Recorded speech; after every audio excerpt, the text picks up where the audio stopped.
नमस्कार साथियों, स्वागत है आप सभी का आपके अपनी YouTube channel the study world में।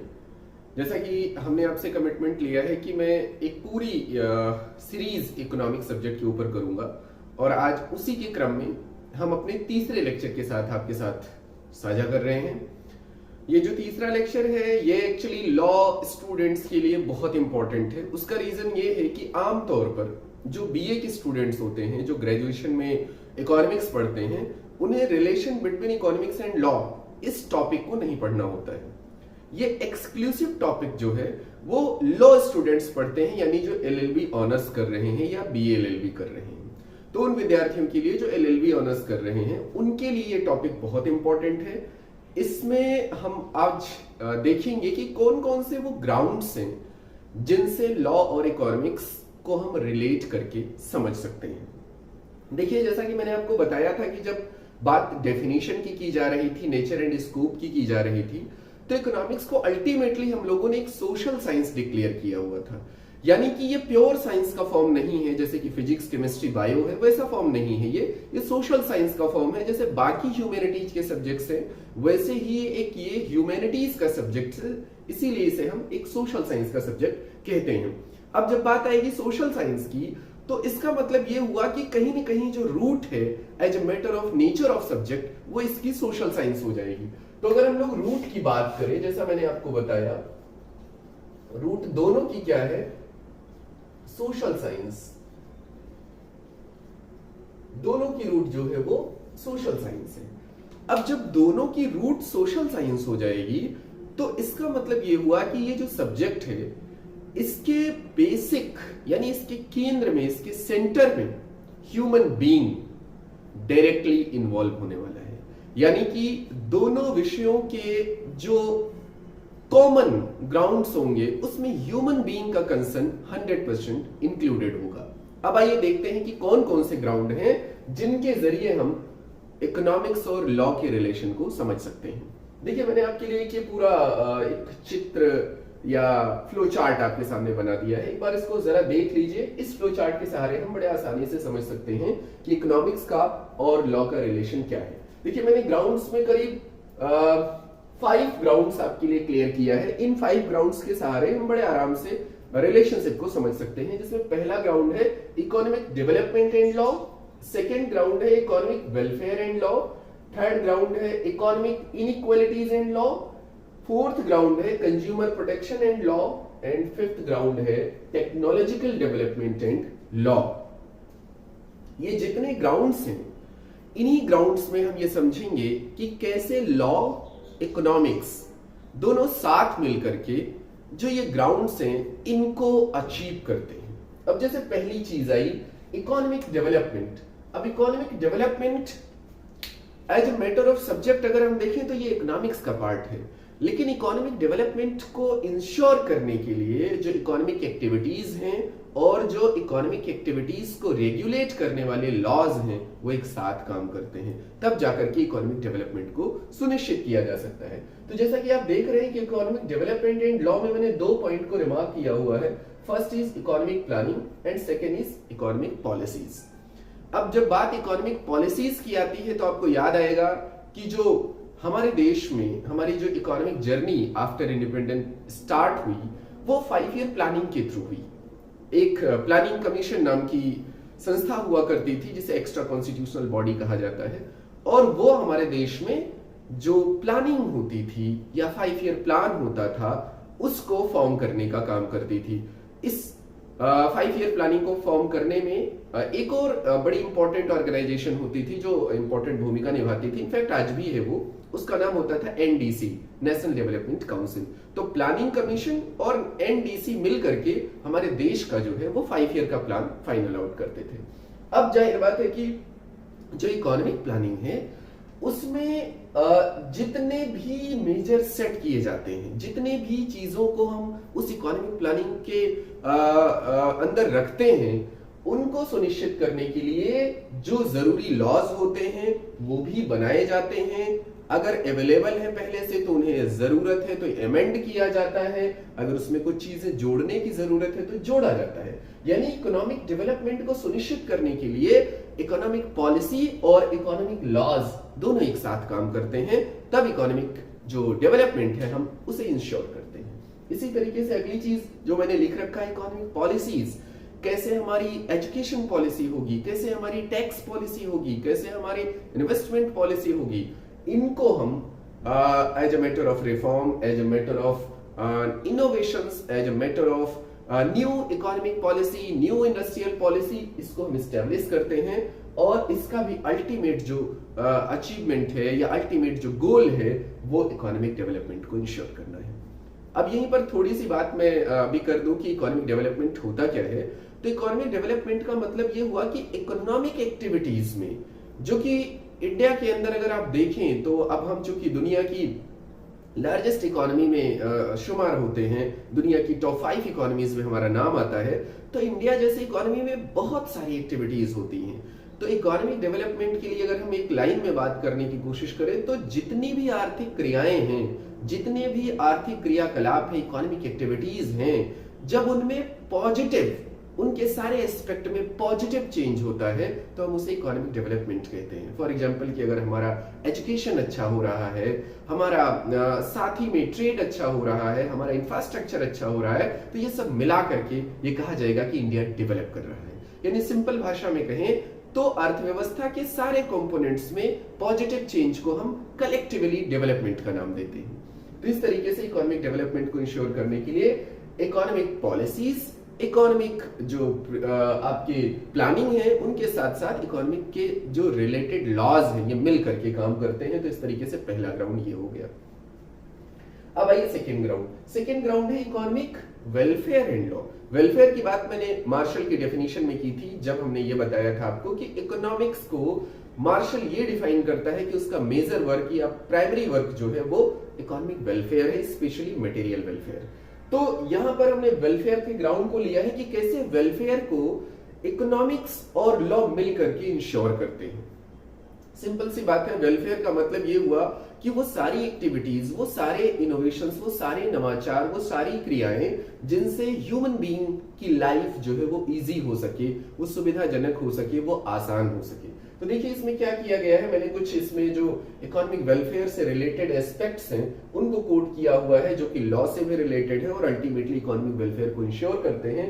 तो पहली चीज मैंने डाली है मिनिमम वेज एक्ट। आपको पता है कि हमारे देश में बहुत लंबे समय तक बेगारी जैसी प्रथा थी और बंधुआ मजदूरी जैसी प्रथा थी, जिसमें लैंडलॉर्ड जो होते थे वो अपने अंडर में बहुत सारे मजदूरों को रखते थे और उन्हें सर्वाइवल फूड के सहारे अपने जो काम होते थे वो बिना किसी पेमेंट के कराते थे। तो उसको खत्म किया गया जब लैंड रिफॉर्म शुरू हुए, जमींदारी उन्मूलन शुरू हुआ, लैंड होल्डर्स को खत्म करने की बात शुरू हुई। तो अब ये सी बात है कि जो उनके यहाँ मजदूर थे, जो उनके यहाँ बंधुआ मजदूर या बेकार मजदूर थे, बेगारी करने वाले लोग थे, उनको फिर वेलफेयर के रास्ते उनके लिए मिनिमम जो उनकी एफर्ट का जो रिटर्न है, मॉनेटरी रिटर्न है यानी वेज है, उसे इंश्योर करने के लिए गवर्नमेंट ने लॉ बनाया और उसे कहा जाता है मिनिमम वेज एक्ट। और इसमें यह इंश्योर किया गया कि किसी भी आदमी को जो फिजिकल वर्क कर रहा है उसे एक निश्चित धनराशि जो सरकार मिनिमम वेज एक्ट के तहत तय करती है, उससे आप कम पर या उसको बिना पेमेंट किए उसे काम नहीं करा सकते। तो ये वेलफेयर के लिए पहला स्टेप लिया गया। दूसरी चीज फैक्ट्री एक्ट आया।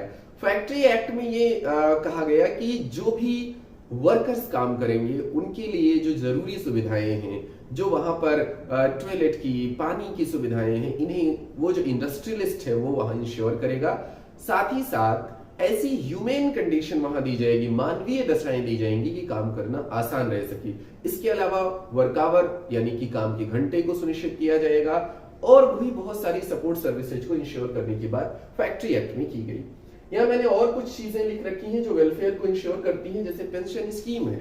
पेंशन स्कीम क्या करती है, अलग अलग कैटेगरी में लोगों को पेंशन दिया जाता है। जैसे आपने सुना होगा कि ओल्ड एज पेंशन है यानी कि वृद्धा पेंशन है, इसी तरीके से विधवा पेंशन, विडो पेंशन की बात की जाती है, इसी तरीके से जो गवर्नमेंट सर्विसेज में लोग हैं उनको रिटायरमेंट के बाद पेंशन मिलती है। तो ये जो पेंशन स्कीम्स होती है ये वेलफेयर को इंश्योर करती है, क्योंकि जो पेंशन स्कीम होती है ये उन्हीं को दी जाती है जो एक्टिवली इनकम को जनरेट नहीं कर सकते, जो फिजिकली अब एफर्ट करने की हालत में नहीं है, और उन्हें जो स्टेट है वो कुछ अमाउंट दे करके उनकी इनकम को, उनकी जो इकोनॉमिक नीड है उनको फुलफिल करने के लिए जो इनकम की जरूरत है उसे अश्योर करता है।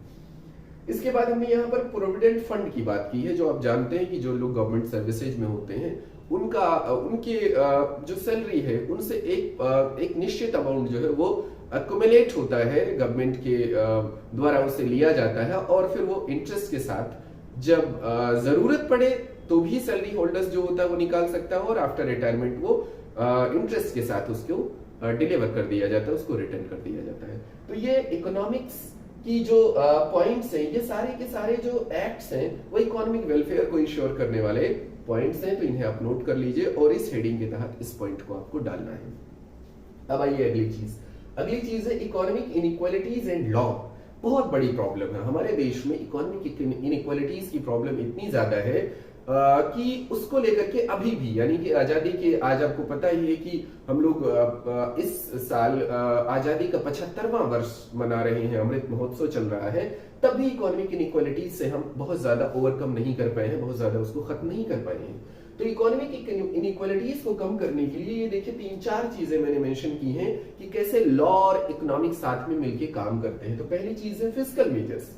फिस्कल मेजर्स का मतलब ये होता है कि जिसमें सरकार की वो बातें शामिल होती हैं जो आर्थिक नीतियों से संबंधित होती है। फिस्कल पॉलिसी या फिस्कल मेजर्स आपने सुना होगा, जिसमें सरकार की आर्थिक नीतियां होती हैं। तो इसमें क्या करती है गवर्नमेंट? इसमें ये करती है कि किस तरीके से जो सैलरीज होंगी वो सैलरी होल्डर्स को दी जाएंगी, किस तरीके से जो चार्जेज होंगे उसे गवर्नमेंट मैनेज करेगी, किस तरीके से बाकी इकोनॉमिक पॉलिसीज को वो यहां पर हैंडल करेगी। तो फिस्कल मेजर्स एक बहुत बड़ा एस्पेक्ट है, सीधे कहें तो सरकार की आर्थिक नीति को रिप्रेजेंट करता है। अब इसी में मैंने टैक्सेशन रिफॉर्म की बात की है।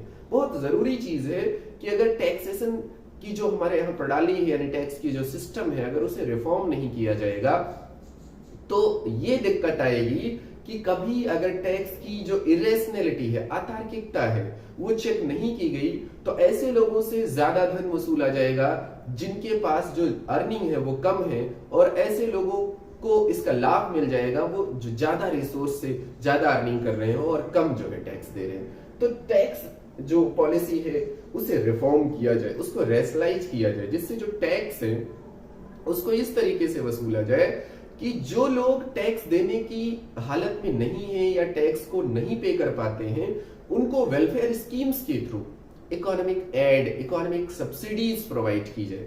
जो कम इनकम वाले टैक्स पेयर हैं उनसे कम रेट ऑफ टैक्स रखा जाए, जो हाई इनकम वाले लोग हैं उनसे हाई रेट ऑफ टैक्सेशन रखा जाए, जिससे रैशनली उनके टैक्स को गवर्नमेंट लेकर के अलग अलग डेवलपमेंट के कामों में, अलग अलग वेलफेयर स्कीम्स में उसे लगा सके।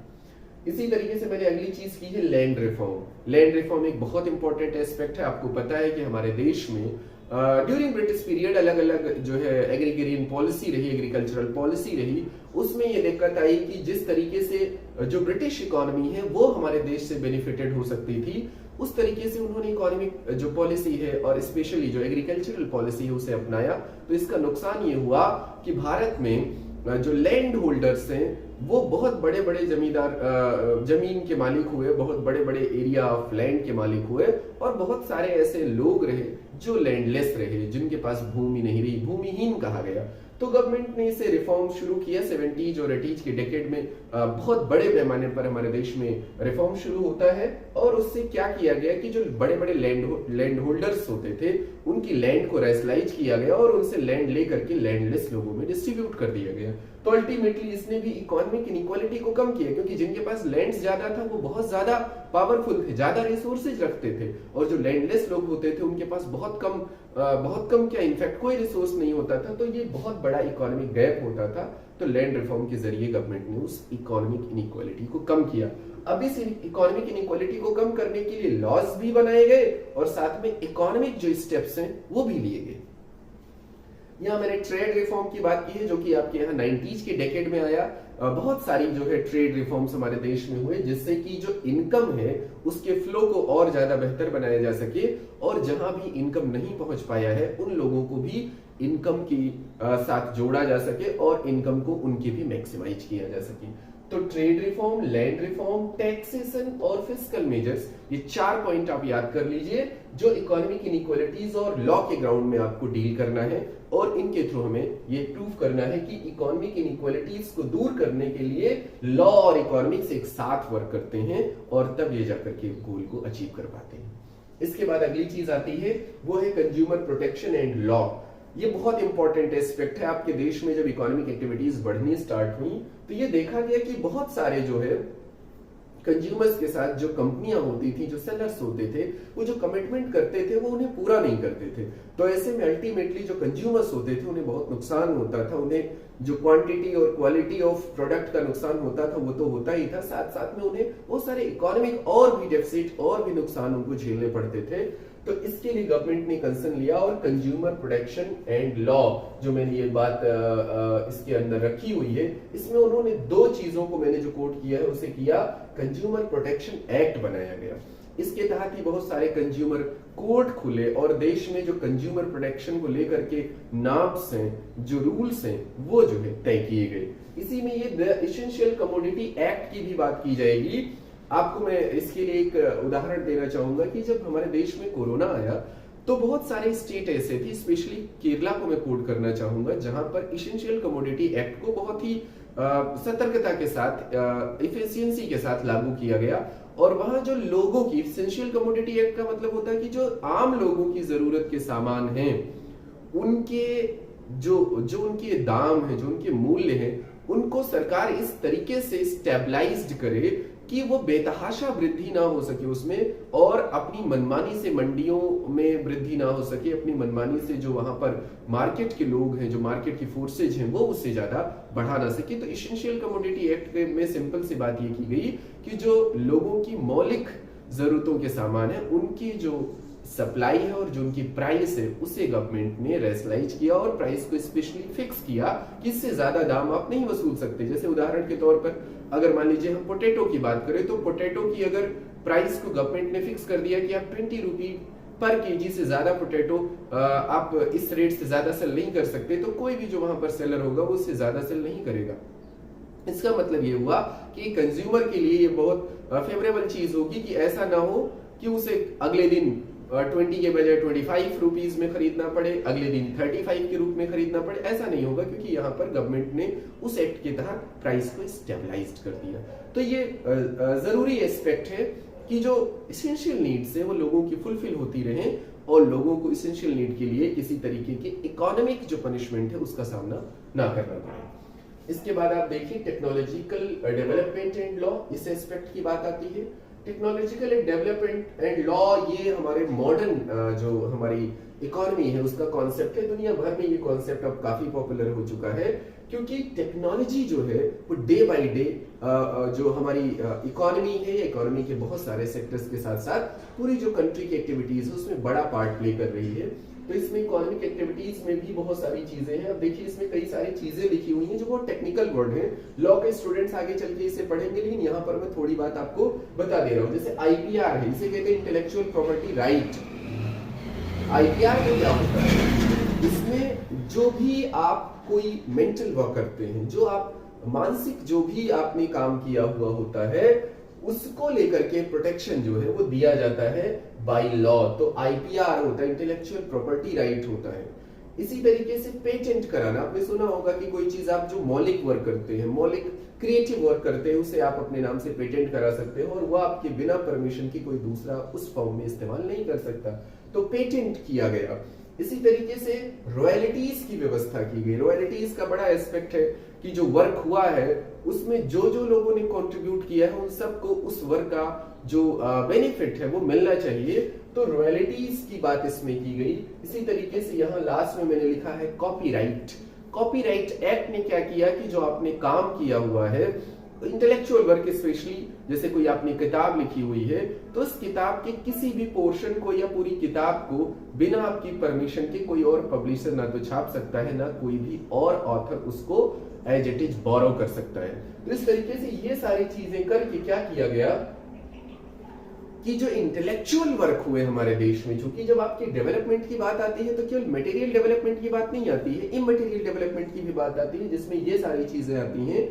तो इन सारे वर्क को सही तरीके से मैनेज करने के लिए, इनका समाज को बेहतर लाभ मिल सके, इसको मैनेज करने के लिए फिर क्या किया जाता है, अलग अलग समय में जो भी रिक्वायरमेंट होते हैं उसके अकॉर्डिंग लॉज बनाए जाते हैं। तो अल्टीमेटली ये सारे 5-6 ग्राउंड्स जो आपके सामने हैं, ये आपको इकोनॉमिक्स रिलेशन विथ लॉ, ये क्वेश्चन जब आएगा तो इससे डील करने के लिए आपको हेडिंग्स की जरूरत पड़ेगी। और अगर आप ये फ्लो चार्ट बना करके और ये सारी चीजें मेंशन करके लिखते हैं तो कोई वजह नहीं है कि आपको फुल मार्क्स या फुल मार्क्स से आप नजदीक ना हो। ये डेफिनेटली बहुत इंप्रेसिव है और इसे अगर आप कर पाते हैं तो बड़े आराम से आप कम से कम 5 to 6 पेज का बड़े आराम से एनालिसिस कंप्लीट कर देंगे।